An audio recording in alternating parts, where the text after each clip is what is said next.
Hello, and welcome to today's episode of Pearls and Politics Podcast, where we are polished and poised for greatness and impact. Thank you so much for joining us today. My name is Kahala, and I'm your host. Today, we will continue our journey as we explore Black businesses all over, both near and far.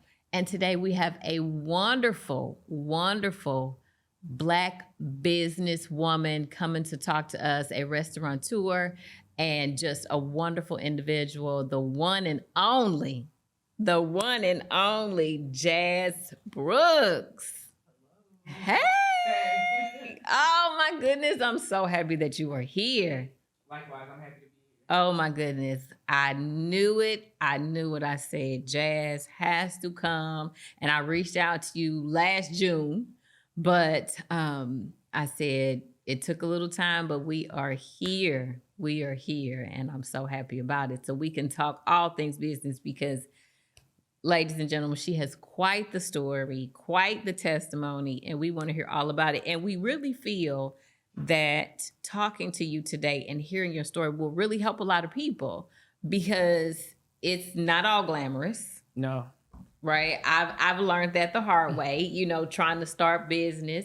And then you have, your family commitments and you have your personal commitments and your mental health because it is not for the faint or the weak. It's not. Okay. But you have navigated all of it. And I just love her food, her service, her spirit.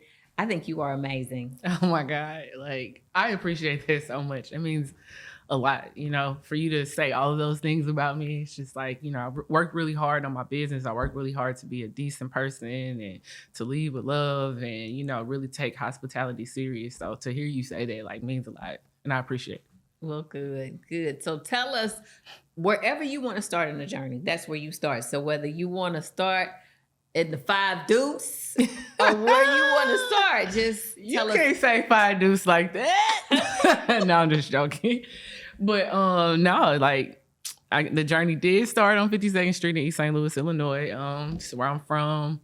My family was there for quite some time. My dad and my mom owned a store on 52nd Street in State. So actually, it's kind of interesting that we're talking about that. I actually just bought that piece of land. So I've had it for the last 3 years, but that was really important to me because, watching my parents, growing up, running that business and things like that, things kind of ended with my parents, divorcing and stuff like that. And so it was just something that I was always very, very passionate about and a piece of land that I just had to have. So I bought that. So I'm very, very committed to that community, to, East St. Louis Senior High. And so anything that I could do to make that area better, I'm very passionate about doing it. And so you went to East Side. I did. I'm a flyer. And we love East Side High here. But we a Lincolnite. I'm a Lincolnite. My daddy was a Lincolnite. But no, we love East Side. And we are all East St. Louis. Side. Yes, we love all things East Side. So, but we are not created equal. So let's be clear about that. No, I'm going to let you have that one because I love you so much. Yes. I love you so much. I love you too. Have that. And you are amazing.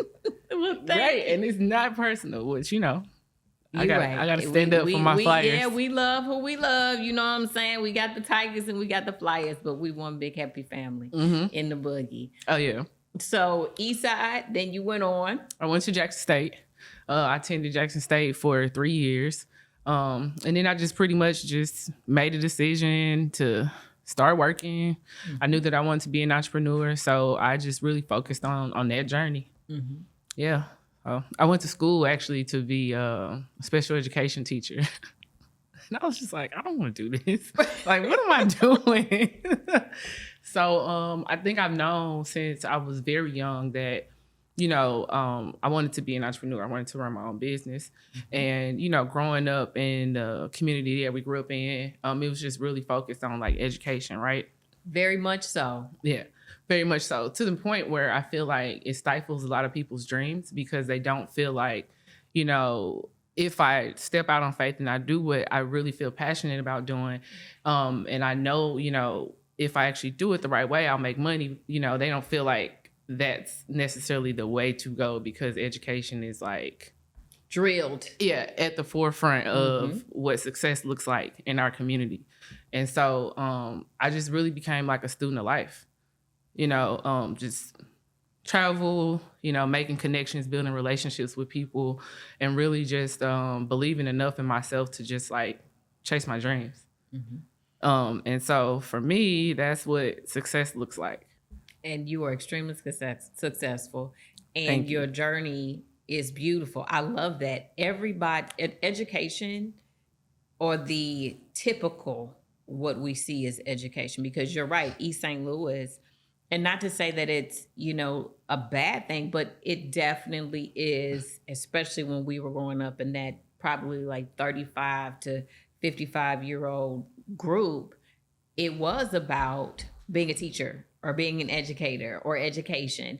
And we still want to promote education, but we also want to promote other ways of making a living that are honorable and decent and profitable for our families. And entrepreneurship is absolutely the way to go, because you can be small business and stay there, or you can be a billionaire. I mean, we've seen it every single day where people just said, I'm going to follow my dream and my purpose, and everybody's purpose and dream looks different. Absolutely.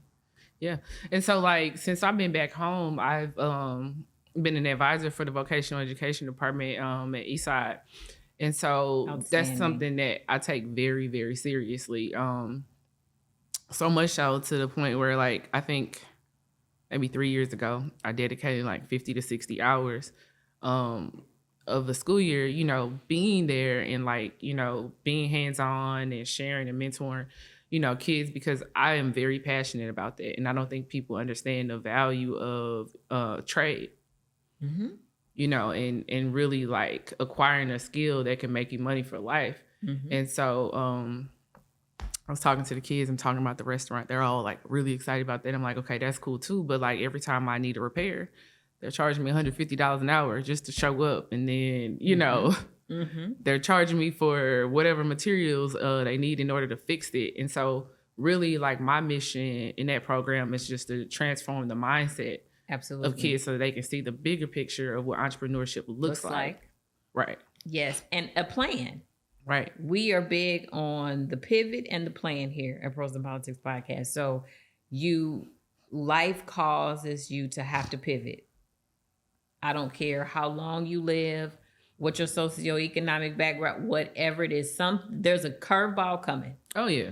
And you have to be able to take whatever hits you need to take and pivot to move forward, and then having a plan. So whether that's a mental health plan, a medical plan, a life plan. If you don't plan, you know what I'm saying? You're going to fail eventually if you don't plan. And so for you to say, I'm coming back to the city where I grew up, the high school that I graduated from, the city that made me the wonderful Jasmine Brooks that I am. And I'm going to be like, well, let's have a conversation about something besides the traditional path.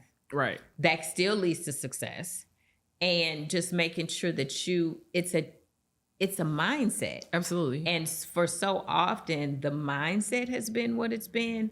And I think that's how, in so many cases, particularly in communities of color, we've suffered the way that we have, because we haven't been able to switch that mindset. Yeah. So you being able to say, I know where it needs to start. It starts in your mind. It does. And let's have a conversation about it. Yes. Yes. And I really want to give my mom like a shout out on this one, because I really, when I was in Jackson, I ended up working in development. So I was working for Jackson Redevelopment Authority, and I was pretty, I was happy with what I was doing. But I remember my mom called me and she was just like, Jass, like, where are you? And I told her, she's like, well, I talked to you. And I heard it in her voice, and I was just like, ugh, your mama call you saying she want to talk to you. I'm like, oh God. So she was like, no, this is serious. And I was like, okay. She was like, God's been talking to me about you. And I was like, really? I was like, what'd he say? Right. What'd he say? No, but seriously, no, she was like, he's been talking to me about you and just about, where you are. And she was like, I feel like, you need to come home. And I said, why would you say that? And she was like, well, I think that your role and your mission in this world is going to start in East St. Louis. And she was like, I see you like impacting lives of like young people. And, I really feel like you need to come home. And I know you feel secure here or whatever. She was like, but your blessings are here. She was like, now you can ignore it. She was like, but it's just been pressing on my spirit. So, I'm going to just leave it up to you. And literally, I think I was back at home in like 2 weeks. I had packed everything. I didn't question it. And I wasn't necessarily happy about the decision. I just didn't want to be disobedient. And so when I got back home, like my life just completely transformed. Like my mindset, the connections, the relationship building, me realizing like, what I had gotten from that experience in Mississippi was very valuable. Like, I don't think that we understand the value of our experiences. And so I was just able to use all of those things, to help a lot of people and, including myself, just really opened up some doors. And I'm just like so happy that I came back home. I am too. And so many of us here are so happy about it. So how did that segue you or pivot you into, like, you've probably had successful businesses your whole life. Like, you were probably the little girl with the green eyes and like the lemonade stand on 52nd Street. But the business that we all know you for, right? How did that come about? Okay, so I was working for AT&T. After I, got back here, I got that job working for them, and there was a guy who was working with me as a manager. He owned like a hot dog cart. And we would just always talk about like restaurants. I'm like, man, I really want to open a restaurant. And so I started putting that out there in the world. And then when I tell you, like, I just really got so consumed with it. Like my whole, day, whatever free time I had, I was, looking at equipment. I was doing all of this stuff. And I remember one of my customers came into AT&T. And so we were talking about it. And he was like, how serious are you? I was like, I'm very serious. He was like, well, I own 20 gas stations and I closed them. He was like, I have a warehouse full of equipment. He was like, just come by. I'm like, okay, cool. So like, I literally went by this guy's place, had no restaurant, no plan, no nothing, and just started buying stuff as I had the extra money. And so there was an opportunity that came up for Art on the Square in Belleville. And so I was just like, I am going to buy a snowball machine and I'm going to start small and I'm going to use this money that I make, vending at all of these events to fund the restaurant. So when I talked to the people, the organizers, they were like, all the spots are full, like can't get in there. So I remember having a conversation with an older gentleman on East Main about a building that he had for lease. And I was like, hey, like they're going to block this whole street off. And so I can't necessarily get in the festival, but like they're going to be in front of it. So I'll be right here. It's kind of like Parasite to the Whale. So I was like, all right, cool. So I was like, I am going to ask him if I can lease it for the weekend. So I did. And I told everybody I was so excited, like, oh my God, like I'm going to be out here selling snowballs, y'all. Like come support me or whatever. And so a day before the event, I was like working with the machine. I was like, wait, like the dimension of block ice, like here and in the South is totally different. And that's such a random fact. Like nobody would even think of something, that insignificant, but the machine didn't work. So I had spent like thousands of dollars on the machine, paying him for the weekend, all this other stuff, and like had no product. So I literally was like crushed. I was like, this is not good. And I remember going into a room in that building. And I've never gotten emotional telling this story, so that's kind of crazy. But like, I just remember going into this room and just telling God, like, I have put a lot of work, a lot of effort into this. And, I can't use this machine and I have to do something because I've told everybody that I'm going to be here. I got people lined up to help me and I have no product. And I promise you, like, just as clear as day, like, I just saw seafood. And I was just like, this is something I do pretty well, But I don't know. I was like, I just literally was just like, okay, this is what I'll do. And I walked out the room and everybody was just like, kind of hanging out. And I was like, look, we're going to sell seafood this weekend. They were like, what? You know, I'm like, listen, like, don't question it. Like, let's roll. We gonna roll with it. We gonna roll. I'm headed to the store, like, I'm a, you know, whatever. And so, like, the first day, no customers, right? People were smelling it, like, and they were walking by, like, you know, what's going on, but no customers. And so my brother came in from Louisville the next day, and he was like, well, Jass, you got to start sampling stuff. You got to let people try it. He's like, because they are walking by, you know, inquiring, but you need to let them try it. And I was like, okay. Another whisper. Yes. So I did, and I had my first customer that night. It was a couple. It was a Q and a Delta, and they came in. They were so sweet. And they were like, no, you know, yeah, the sample was great, but we want to support you. I said, okay, cool. So they bought a plate, and that was that. And so I went home, and so, like, my phone started blowing up. I'm like, what's going on? So everybody's like, Jass, you went viral. And I was like, what is that? You know what I'm saying? Because it's like 2016, so, like, that wasn't, like, a thing. So, and I had never experienced it, so I'm like, I don't know what that means. And they were like, girl, like, I hope you got some products for tomorrow because it's going to be like a situation. And I'm like, wow. Like, I've never done this before. I don't have a commercial kitchen. I'm cooking on 2 house stoves. I got 2 microwaves and 1 burner. And, like, this is crazy. So Sunday, I showed up, and it was like a line, like, down the street. And so, like, completely sold out of everything that I had purchased. And so it just became a situation because it was like, you know, hey, is this a thing? Like, are you coming back? Like, is this just for the festival? And so I had a lot of, you know, tough decisions to make in that moment. And so God just gave me so much grace and so much favor in this situation because this gentleman that had this building, I had a conversation with him, and I was just like, hey, listen, this went really well. I think that I would like to do it again, you know, just on a pop-up type of, you know, schedule. You know, would you be okay with me renting the building week to week? He was like, absolutely, fine. French-Canadian guy, former restaurateur. So I got a lot of mentorship, you know, with that lease. Like, it was just God. Like, I try to tell people, like, once you make your mind up, and you are confident, you know, that, hey, like, once I get out here and do what I'm supposed to do, like, everything will align for you. And so how ironic is that the guy that I'm leasing this building from is a former restaurateur that's, you know, itching to give me the information, wants to see me succeed, wants to see me thrive. Understands. Gets it. You know, and before I had my first employee, like, you know, that man would, like, literally, like, work with me, like, literally work. Because he saw it, you know, he understood. And so I'm still very, very thankful for that mentorship. Just tenant term, you know, mentee. So, yeah, but anyway, getting back on track with the story, I ended up renting doing a week for week. And it got to the point where I couldn't keep my job. So I had to make a decision. And my mom was like, girl, you about to leave that corporate job making all that money so young? Like, she was like, you know, you're moving up, you're in management now. And I was just like, Mom, I was like, I'm a really good employee. Like, I'm a great employee. And that's the reason why I continue to move up. I was like, and so with that being said, like, I can always go back.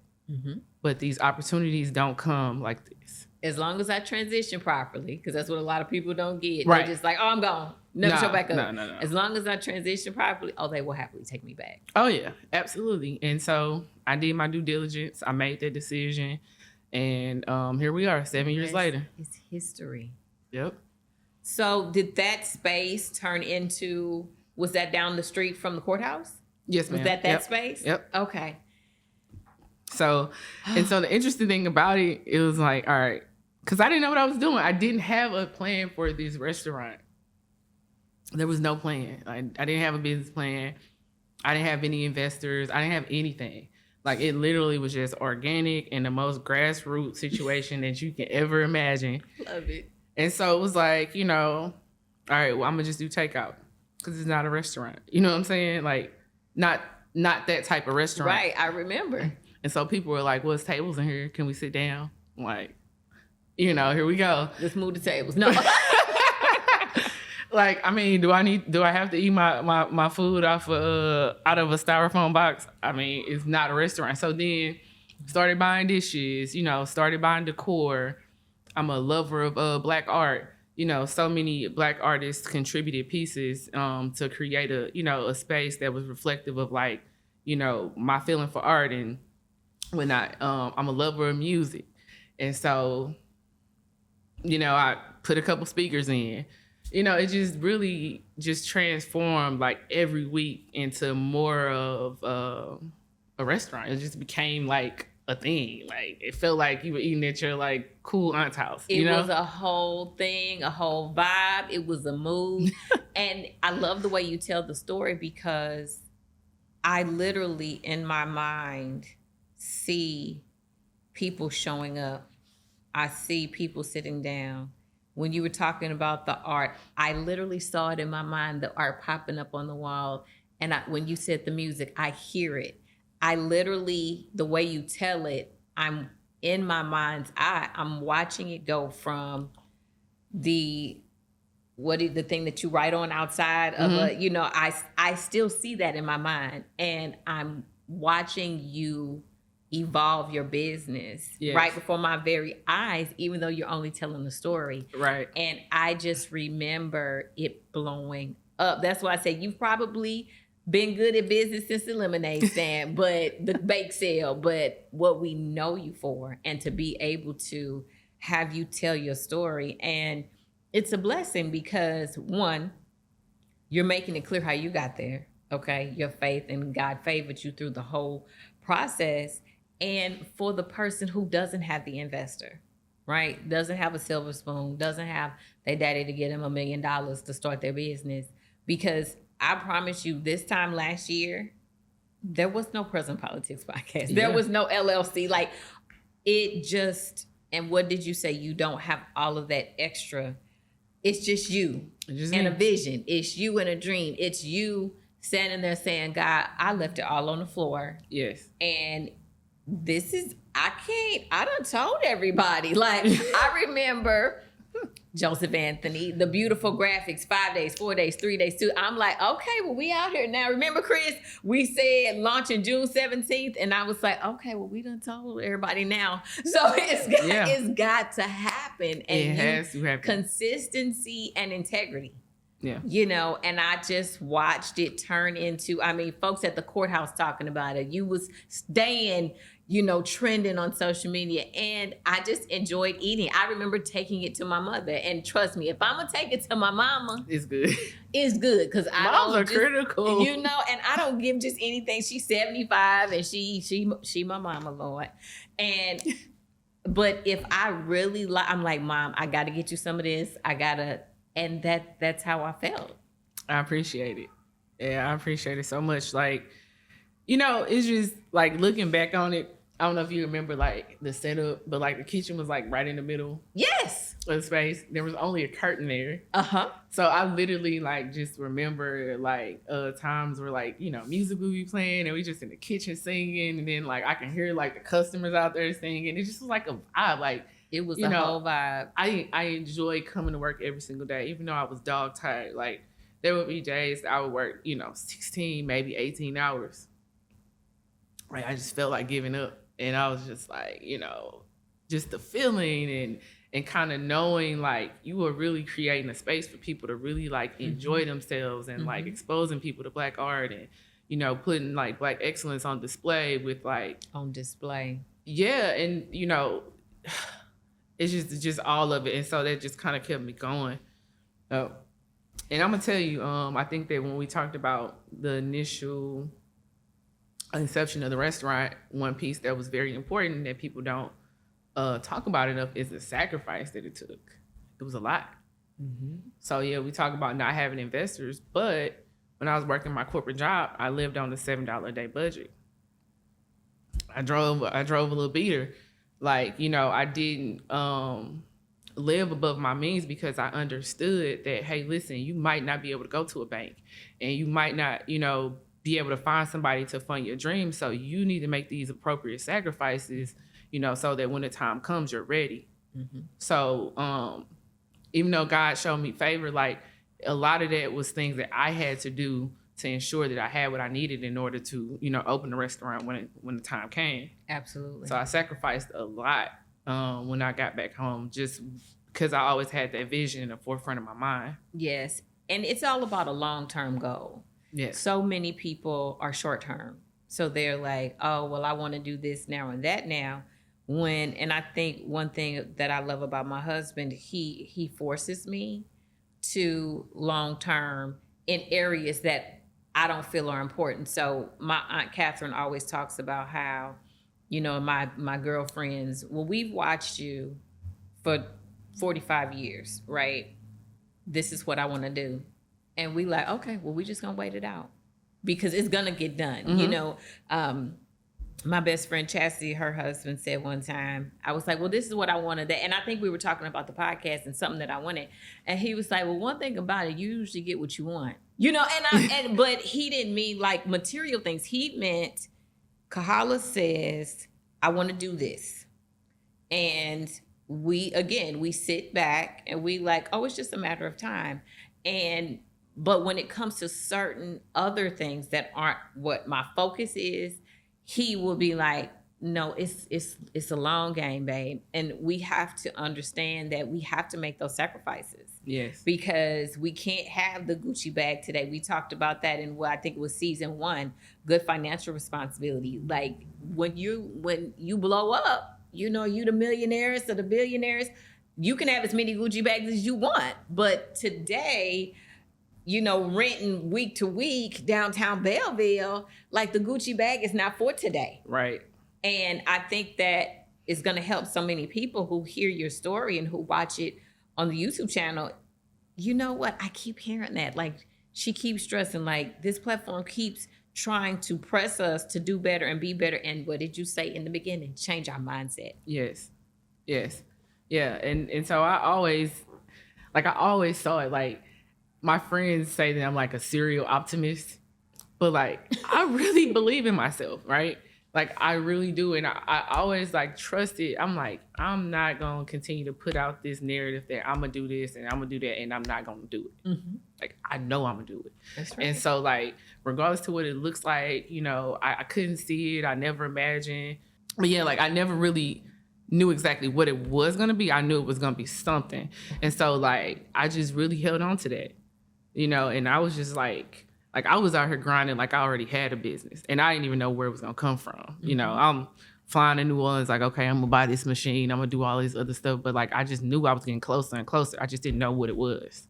Mm-hmm. And I just felt it and I just kept going. Like, yeah.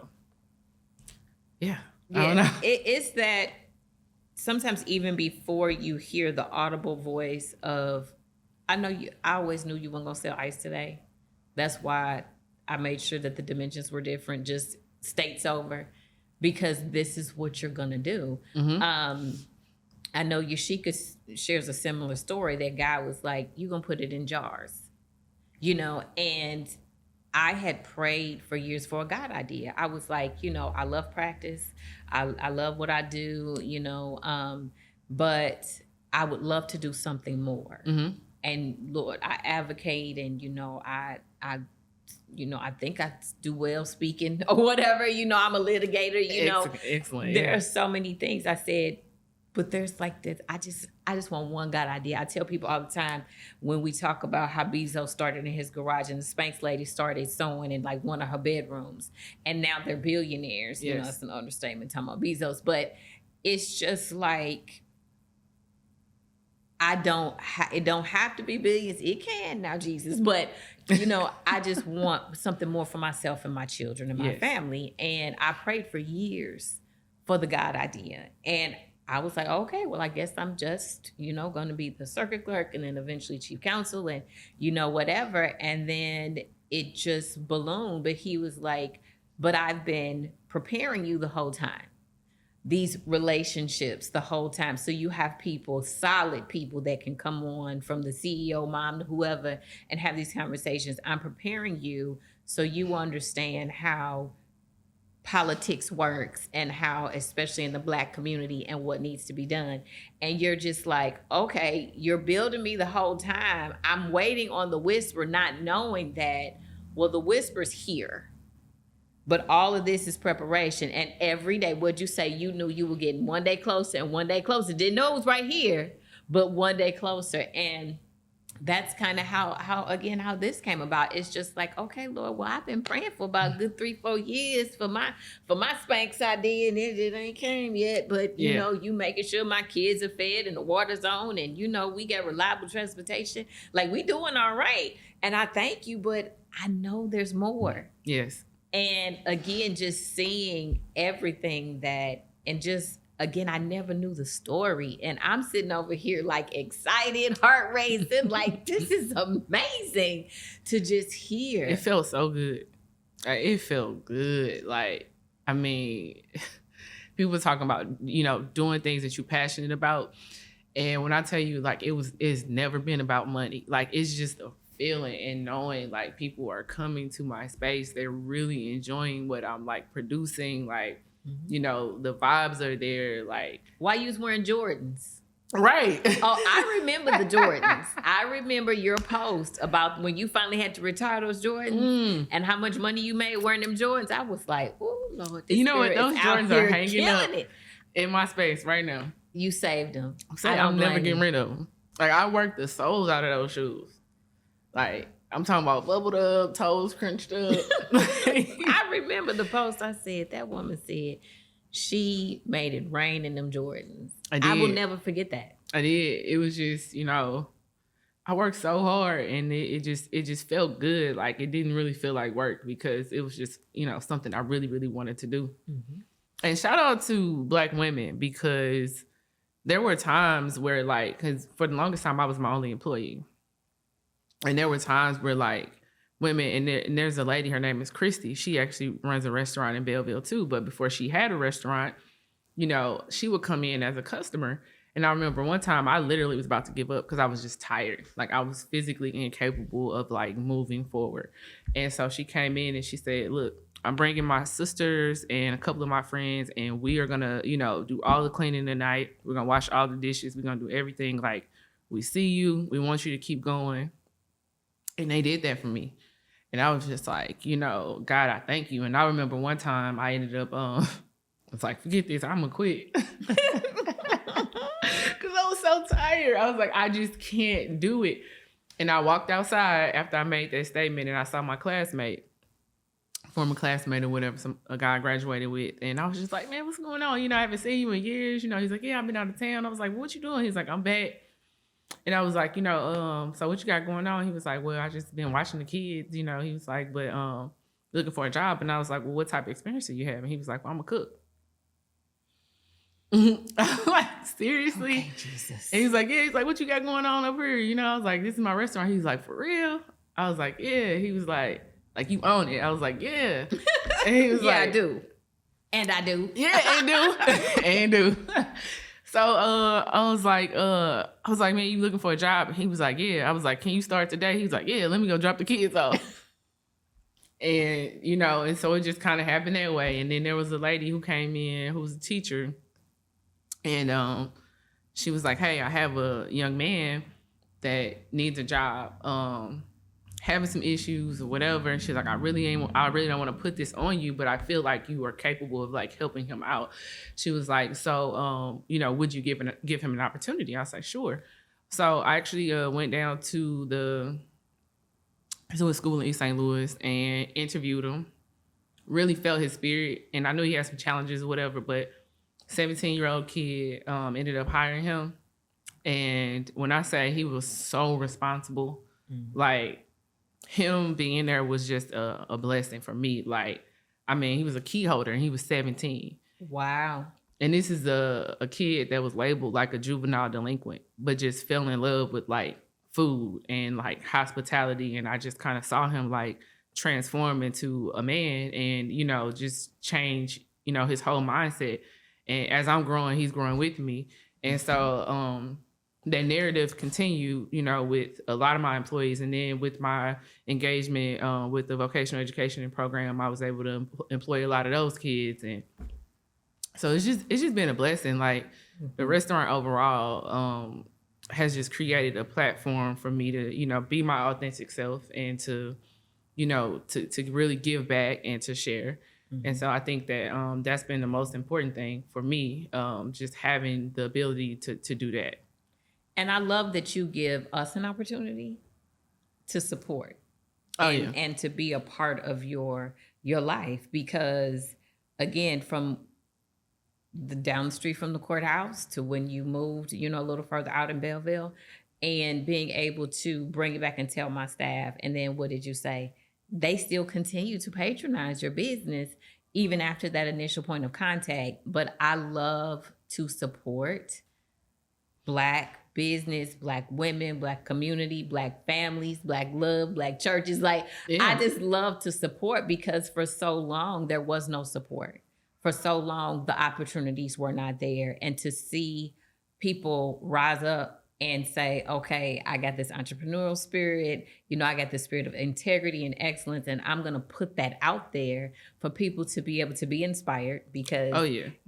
I may be 45 and you still young and 30, but you inspire me and you make me want to keep going and to do better, because Chris can tell you, it's been so many times I was like, okay, I'll call, and he was like, uh-oh. And I'm like, I'm done. I'm giving up. I'm not doing this anymore. And he's like, no, you can't do that. And I'm like, oh, you're right. Because what is Jass gonna say if I put up a post and I'm like, oh, what you mean? No more personal politics? And I'm like, I bet you folks will come out the woodwork and be like, oh, no, don't do that. And I'm like, well, it's hard. Yes. And it's hard. What did we talk about earlier off camera? Like the mental health, like being able to choose yourself. Oh yeah. And it's hard to choose mama and self and business, and 3 kids and self and business, and a 9-to-5. And I appreciate, and you blessed me today just when we had our conversation about being able to guard your mental health. Oh yeah. Because again, we've had those conversations on this platform, and I'm working on it. I really am, but it's really hard. Very difficult. It's just really hard. It's difficult. Like, life is hard anyway. But then you have, the challenge of being a Black woman, a Black woman, living in the world that we live in, just the additional challenges that are presented. It's just a lot. It's a lot. And then being a Black woman in business is even harder. Mm-hmm. Mm-hmm. And being a strong Black woman in business, makes it even worse, because, there's that intimidation factor. And people don't like it when you're sure, of yourself. And it's just like, even in, my states of uncertainty, like, the most important thing to me is that I know who I am in my core. So regardless of like what's going on, with the business, or, what's going on with this and that, like, I know who I am. Mm-hmm. And so like, I can confidently walk in that. And so for the longest time, I didn't have that mindset. Like, I didn't understand how important that is, and like, yeah, so like really me taking time to invest in, doing things that I want to do, really just like loving on myself, because I give a lot. Mm-hmm. That's my nature. I'm naturally a giver, and, I want to take care of people, and I want to whatever. But like in the process of me doing all of that, like my cup was just so empty. And it just took me going through some things to really realize how important it was to like take care of myself. Absolutely. Absolutely. I'm so happy you're in that space. Yeah. So as we close, of course, we have to ask you what you can share. You can share about where you're at and where you're going. Like, the sky is the limit. Like, I'm just waiting to see it. I'm going to sit back and watch it unfold and keep supporting and buying and pouring and encouraging. So where you going? It's only up from here, but to the top. No, I'm just joking. Absolutely. You know what? That's a really interesting question. I don't know. I think that the one thing that I did not do, and I think the only thing that I think about all the time is that I didn't dream big enough, right? Mm-hmm. And so I had like all this crazy self-belief, but the dream was not as big as it should have been. So now I'm just like refocusing and, really just like becoming a crazy dreamer again, getting back into, that focus that I had when I got started. And so I don't necessarily have anything to put out, but just understand like I'm actively working on things, and I'm dreaming a lot bigger. So we'll see, where that takes me. But I do have some plans for the future. None that I'd like to share right now. But And that is perfectly fine. I just know it's up from here. I'm thinking big. Yes. And that is what I wanted you to share. Yeah. Not necessarily specifics, because we gonna see that. Because the actual move, the fruition makes the noise. But letting everyone know that you're bigger you're dreaming bigger this time. And again, because I think sometimes we limit ourselves, because I know I'm guilty of that. And folks be like, how? You did this and that. No. God did all of that, and he's got more to do. But I do believe, because he's so big, like we can't even fathom how big he is, that really our dreams should be bigger. Absolutely. And again, we limit ourselves. So I can't wait. Yeah. I enjoyed, when the sisters-in-law patronized you back in December, and we gonna keep doing it. And we Shout out to y'all for always showing me love. I'm telling you, because that's what we do. It's some dope Black women in East St. Louis. Like, I don't think we talk about that enough. Like, show love. We always talk about haters and all that. But what about the people who really show love and support? That's right. That's right. I appreciate that. And that has really kept me going. And we appreciate you. And we going to keep going. We going to keep going. Me, you, Jocelyn, Devin, we all going to keep going. Oh, shout out to A.M. Jackson. Yeah. That's right.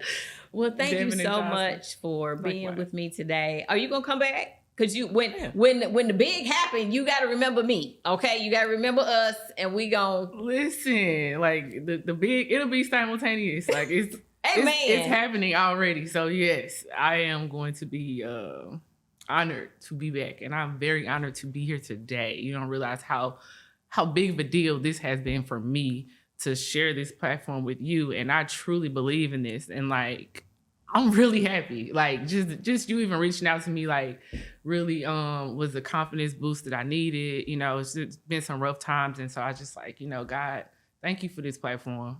Thank you for the opportunity to share my story. So I appreciate you. Thank you. Thank you for being with us today.